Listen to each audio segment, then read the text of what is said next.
I'm John Bolton, National Security Advisor for the Trump administration, and I'm here to simply explain to you this Russier thing. Today we're going to talk about the infamous Trump Tower Moscow that never was.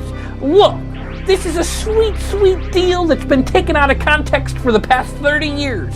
All Trump ever did was business, like a businessman.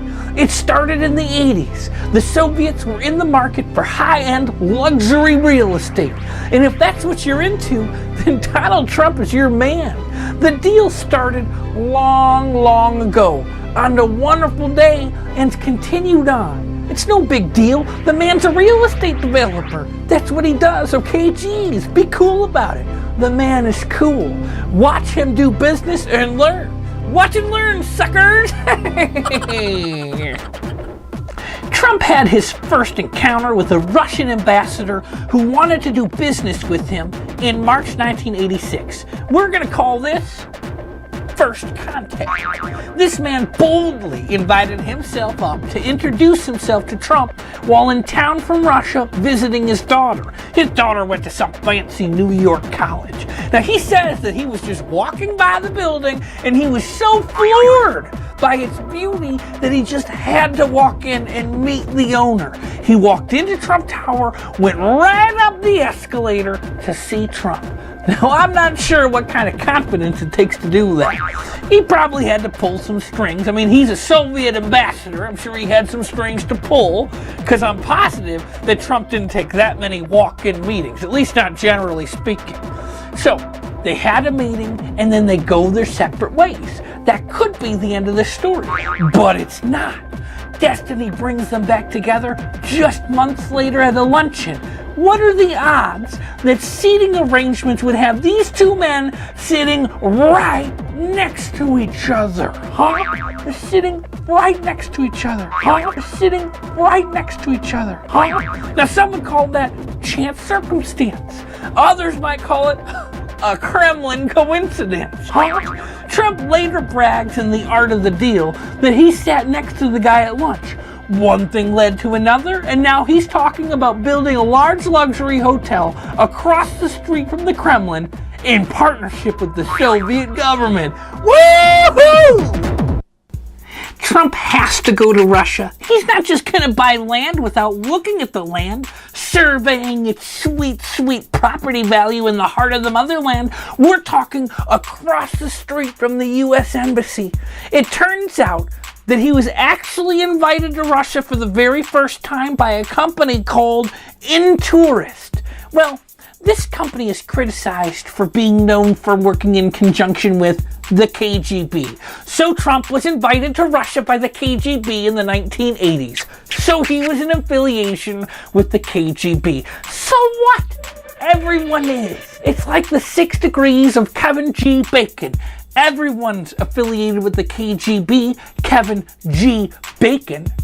Did the Russians start making compromise of Donald Trump back in the 80s? Do they have some secret file on Trump?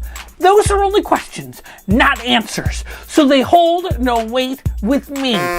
Trump was going to Russia in the 80s, and this was the equivalent of Dennis Rodman going to North Korea. The New York Times had to report on such a monumental moment. Trump, while in Moscow, met with the Soviet leader Gorbachev to, of course, talk about building luxury hotels and things like that. That's, of course, true. But more importantly, he was talking as the public face of America for nuclear disarmament. Fun fact, that meeting with Gorbachev didn't actually happen. This meeting never actually occurred.